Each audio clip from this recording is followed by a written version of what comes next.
Përkthejmë përsëri dhe diskutimin do ta vazhdojmë me zotin Afrim Veseli. Zoti Veseli, apo na dëgjoni tani? Po, kërkoj falje sepse jam rrugës edhe si duket rrjeti s'po funksionon mirë. Po, atëherë zoti Veseli, mbetëm tek çështja e kritikave që Kosova dje mori lidhur me veprimet për mos sertifikimin e listës serbe. Si pat këto kritika në veçanti ato të Shteteve të Bashkuara të Amerikës? Personalisht edhe në rrjetin që gravitoj kemi marrë shumë seriozisht kritika të shëndosha që se si duhet të sillet Kosova dhe institucionet e saj. Pra duket që politikanët e në këtë rast partia në pushtet, një pjesë e partisë në pushtet, duket që nuk po reflektojnë. Se situatën e tillë kemi pasur edhe për zgjedhjet e kaluara, zgjedhjet lokale dhe zgjedhjet nacionale, të lojë, thjesht një lojë me shtetin dhe me institucionet e saj, kur dihet që është pashmangshme në aspektin ligjor dhe kushtetues certifikimi i listës sërbska.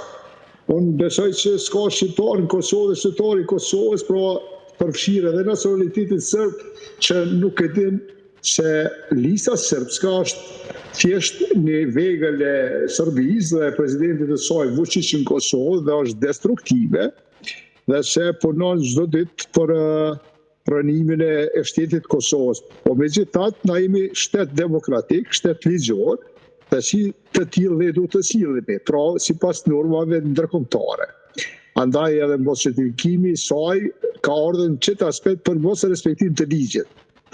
Se a është organizatë terroriste, unë nuk mund të them, sepse atë duhet të thojnë institucionet e tona, agencioni i inteligjencës, së pari, më pastaj Ministria e Punëve të Brendshme dhe institucionet tjera që duhet ta përgatisin Londën dhe një vendim i qeverisë dhe i presidencës edhe lista sërbska mund të delë si organizatë terroriste dhe t'i ndalohet vërejtaria. Mirë po fatkeqësisht ne nuk kemi proceduar në mënyrë administrative në këtë formë, mirë po gjitha ka shku me loja politike për me fitu një grush votash.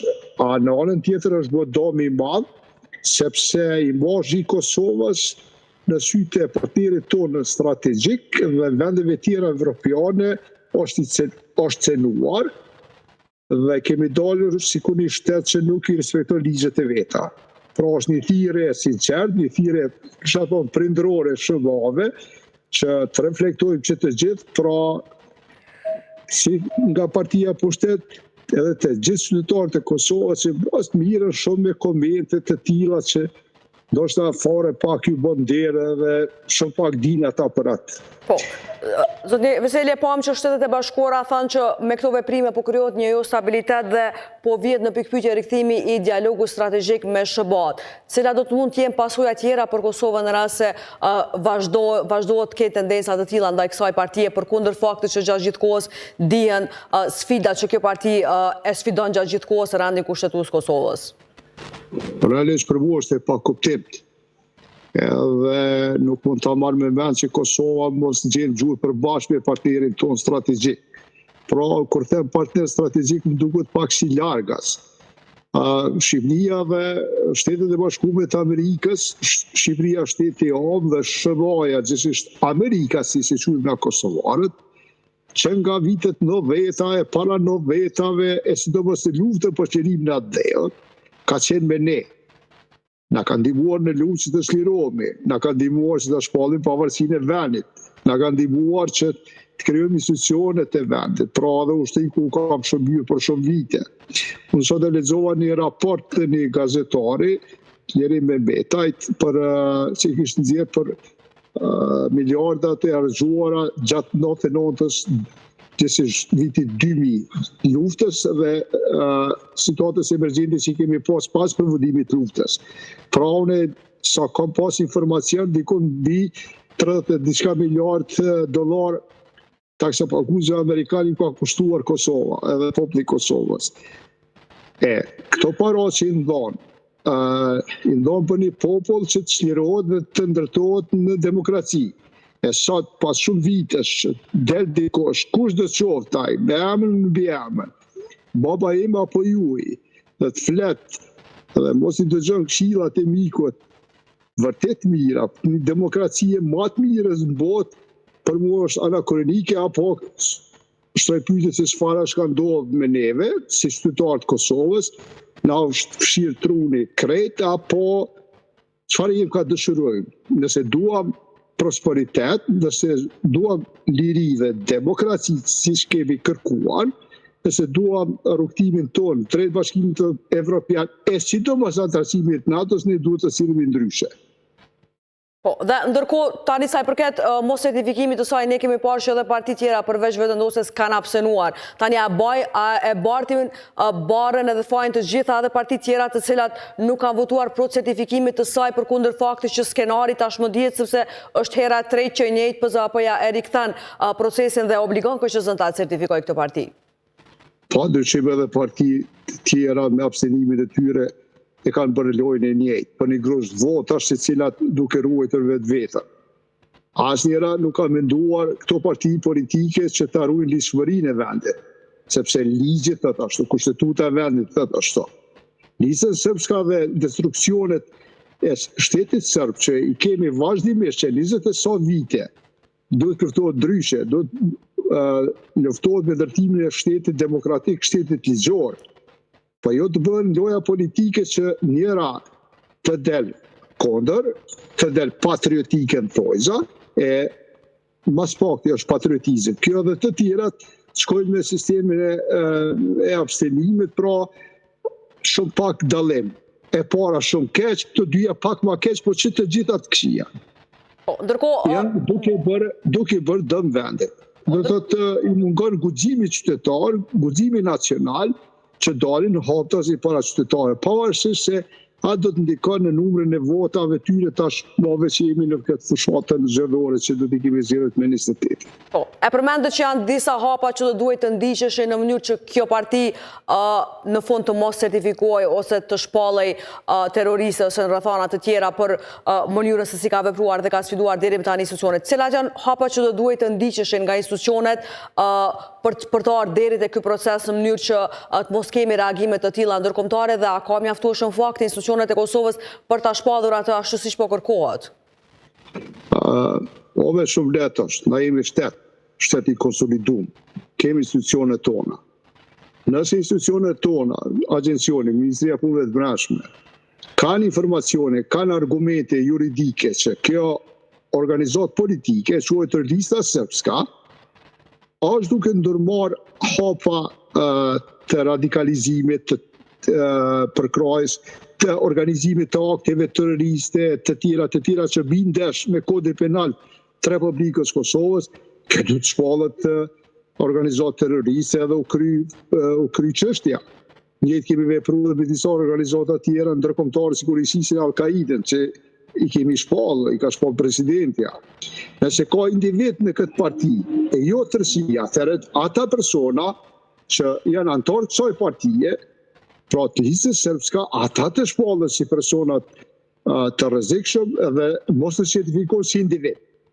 Pra shumë qartë janë dy elemente që mund ta bëjmë, mirë po jo të luhet politikisht, përpiqet të luhet politikisht që dalin që të gjitha partitë politike, në veçanti lëvizjeve të vendosje, si patriot që nuk e dua Serbinë, Listën Srpska, bla bla, koha patriotizmit dhe mbrojtjes Kosovës nuk përfundon asnjëherë. Mirë po ne kemi pasur një luftë para 26 vjeçë. Edhe atë luftë ka bërë populli i Kosovës dhe ushtria shqiptare e Kosovës. I kemi bërë patriotat kush kanë qenë. Kush ka qenë me armë, kush ka qenë pa armë, kush ka qenë për zgjedhje pacore apo ndryshe. Ju lutem, kanë futur çështë ndasi mes popullit që kjo veç i bën dëm vendit dhe të ardhmës së fëmijëve ta. Sepse nesër kur zomin mëngjes prapë që ky vend është i ynë, prapë ne do të jetojmë këtu. Do të jetojmë fëmijët tonë, shkollat duhet të funksionojnë. Jo me kësaj politike se ndoshta më mirë ka qenë që flasim për rezultatet e vendit tonë, zhvillimit ekonomik, zhvillimit teknologjik, shkencës, arsimit dhe fushave të tjera. Jo që sa vitet mirë me Serbia ka punë të veta. Ne duhet veprojmë në shtetin, duhet ta forcojmë shtetin tonë. Nëse ata sulmojnë Kosovën, ndonjë agresion, ndonjë akt terrorist, sikuraj që e patëm në 2023, ne duhet i përgjigjemi, por ne jo vetëm me fjalë, jo vetëm me politikë boshë sa për të qëndruar në pushtet, sepse pushteti është relativ. I lutem, sot je pushtet, 1 mandat, 2 mandat, vjen fundi, shkan, po s'po bëhet me Kosovën, s'po bëhet me popullin. Dhe zoti Veseli, kur jemi të lista serbe nesër, do të bëhet bartja mandateve nga kryetarët shqiptarë te kryetarët e listës serbe në komunat veriore. Çfarë atmosfere konsideroni se po bëhet kjo bartja e mandateve duke i parë edhe incidentet që i kemi parë ditëve të fundit, kohëve të fundit në veri të Kosovës? Po situata në përgjithësi është e qetë, sigurisht. Janë djemtë e policisë të Kosovës, është KFOR-i atje, edhe në veri, pra si në çdo pjesë të vendit. Unë prapi druhem skenareve të ndryshme të Vučićit, sepse pra lista srpska është mekanizëm i saj në Kosovë. Mirë po shpresoj që organet e rendit tonë, policia jonë dhe KFOR-i nuk do të lejojnë skenare, zhvillimin e skenareve të servizëve të Vučićit të kenë sukses. Pra të arriturat që kanë qenë në vitet e fundit atje, edhe ardhja e kryetarëve shqiptarë me ato pak vota që i kanë pas, vendosja simboleve të shtetit Kosovës përfshirë edhe flamurin, ato duhet të mbeten ato, sepse dyshoj edhe i druhem asoj se do të jetë një provokacion për janës tyne që në momenti kur ata do t'i marrin detyra, sepse ata veç janë zgjedhur nga qytetarët serbë. Mund të abuzojmë ato, ne këtë nuk duhet të lejojmë. Cila do duhej, zoti Veseli, të ishte përgjigja e institucioneve të sigurisë Kosovës në rast se konsideroni se mund ndodhin këto veprime, pra heqja e flamurit edhe ato pak a shumë që veç se i kanë paralajmëruar kryetarët e listës serbe, këta kryetarët e listës. Krejt sipas ligjeve që i kemi në fuqi. Nëse ata prekun flamurin shtetëror Kosovës është ligji mbi simbolet e shtetit dhe kushdo të qohet, pra dhe kryetari i zgjedhur, cili do të qohet, e prekat flamur, e jekat flamur për institucionit, ai duhet të përgjigjet para ligjit, pra të arrestohet, sepse rikthim mbrapa më nuk duhet të ketë. Jo, atje duhet të valan edhe do të valan flamuri i Republikës Kosovës dhe emblema e shtetit Kosovës. Nuk ka rikthim mbrapa. Pra, aty ne ju kisha dëshiruar një punë të mbarë nëse do të punojnë për interesat e qytetarëve të asaj pjese të vendit. Pra, serbëve, bosnjakëve, shqiptarëve të gjithëve. Prekin në aspektin politik, pra përdhosje të simboleve tona shtetërore, ata duhet të marrin përgjigjen në mënyrë ligjore. Po, megjithatë sa i përket situatës së sigurisë, cili konsideroni që është aktualisht koordinimi institucioneve të Kosovës sigurisë me ato ndërkombëtare, misionin e KFOR-it, a ka mjaftueshëm koordinim dhe bashkëpunim aktualisht me tyre? Shpresoj dhe dëshiroj, dhe është imediate që ky bashkëpunim gjithmonë të jetë në nivelin e dëshirueshëm, sepse ky bashkëpunim mes institucioneve tona të sigurisë dhe prezencës së NATO-s në Kosovë, pra KFOR-it, është tepër i rëndësishëm dhe kushdo që vepron ndryshe pa bashkëpunim me institucionet ndërkombëtare, pra të NATO-s që kanë fjalën, tash e kemi edhe generalin që vjen nga Republika e Turqisë, si shtet mik, një shtet mik strategjik i Kosovës, veç duhet të koordinohen aktivitetet, truhet lidhshmëria e Kosovës në tërë territorin e Kosovës dhe pavarësisht skenareve të ndryshme që mund të na vinë dhe dyshoj që do të vinë nga Serbia dhe Vučići, ne do t'i përgjigjemi sipas ligjeve tona në fuqi, jo te kalim të aspektit ligjor. Po, dhe zoti Veseli, flasim krejt e fund edhe pak për diskutimet që i pam në Komitetin për Punë të Jashtme të Dhomës së Përfaqësuesve në SBA. Aty u tha që tensionet ka mungesë të dialogut mes Kosovës dhe Serbisë, rajoni Ballkanit Perëndimor vazhdon të jetë zonë e paqëndrueshme, u përmend mungesa e sigurisë, mungesa e vazhdimit të dialogut dhe u kërkua angazhime më i madh i Shteteve të Bashkuara në Ballkanin Perëndimor, sidomos në Kosovë dhe Serbi. Çka treguan të gjitha ato diskutime dhe këto shqetësimet e ngritura kryesisht rreth aspektit të sigurisë? Konsideroj që është një mesazh i mirë për njerëzit e politikës në Kosovë, edhe për qytetarët e saj që edhe senati amerikan, edhe ekspertët amerikanë përkushtimi I tyre ndaj vendit tonë, ndaj atvejë tonë është gjithherë në nivelin më të mirë të mundshëm. Thjesht është një tregues që SBA është një mik I përjetshëm I Kosovës. Neve duhet I dëgjojmë këshillat e tyre dhe të veprojmë dhe të koordinohemi me ta si politikisht, ashtu edhe në fushën e sigurisë dhe mbrojtjes të Kosovës. Gjithçka që është thënë, ato është e bazuar në faktet dhe në argumentet që ata I kanë mbledhur në Kosovë. Pra, përsia ishte që zoni dhe erni bashkëpunoni me ne, sepse vetëm rrugë që Kosova dhe populli I Kosovës, të gjithë qytetarët të Kosovës, pa dallim, shqiptarë, serb apo të tjerë, dritën e diellit dhe zhvillimet e kanë së bashku me Shtetet e Bashkuara të Amerikës. Pa dashme aloku emra, sepse ato u aloku edhe emri, pra për herë parë dhe ambasada amerikane rreth temës që diskutohet dul me emën, një parti politike, konsideroj që do të vërtesohemi të gjithë e së bëhet shtresa politike, sepse atë do t'i bëjmë dëm shumë, edhe më shumë se sa ka ndodhur këto vitet e fundit. Dekreti fund kam edhe një pyetje u përmend edhe çështja e antarësimit Kosovës në NATO si çështje e cila mund gjithë më shumë shihej si rrugë e cila mund gjithë më shpejt çështjen e sigurisë dhe stabilitetit në rajon. Ku është forca e sigurisë së Kosovës aktualisht me përmbushjen e kushteve dhe kapaciteteve për antarësim në NATO? Forca është mirë po antarësimi I një vendit në NATO janë edhe kushte dhe kriteret të tjera, nuk është veç ushtria e atij vendi sa I ka pësuar kushte. Pra dhe në lëmi tjera dhe në linja tjera të dikastereve qeveritare. Pra Kosova duhet të punojë fuqishëm në këtë drejtim. Konsideroj që është qelsi I stabilitetit në Ballkan, përgjithësi pra SBA-s I Kosovës, antarësimi I parakohshëm I Kosovës me një rrugë shumë të shkurtër në NATO. Unë po ndihmoj partitë politike më shumë të General Haradinaj, kryetari I Aleancës, që ka edhe në programin e tina, më shumë të e dëgjojmë atë dhe Aleancën, përmes tina që fokus e ka antarësimin e Kosovës të NATO. Unë do të kisha dëshiruar si gjitha partitë politike që janë pjesë e kuvendit Kosovës, të bënë bashkë në këtë pikë dhe të punohet edhe në lëmi tjera që janë kritere për antarësimin e Kosovës sa më shpejt në NATO. Tash I kemi zgjedhur, do formohet një qeveri, shpresoj.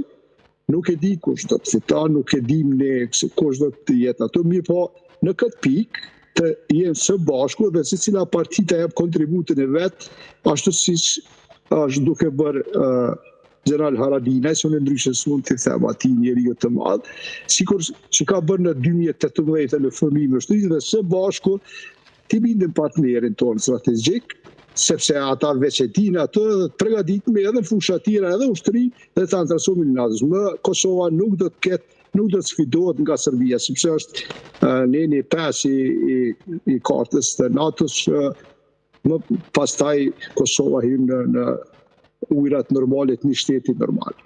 Atëherë, zotë Viseli, falenderoj që ishit në këtë linjë direkte sot me ne. Ishte klasia ime, kërkoj falje edhe njëherë për rjetin e dot. Patjetër, po, faleminderit shumë. Ka qenë Afrim Veseli, ish kolonel I Forcës së Sigurisë së Kosovës, me cilin diskutuam lidhur me zhvillimet e fundit që lidhen me mos certifikimin e listës serbe dhe tani është ku apo lajmin kryesor të botës.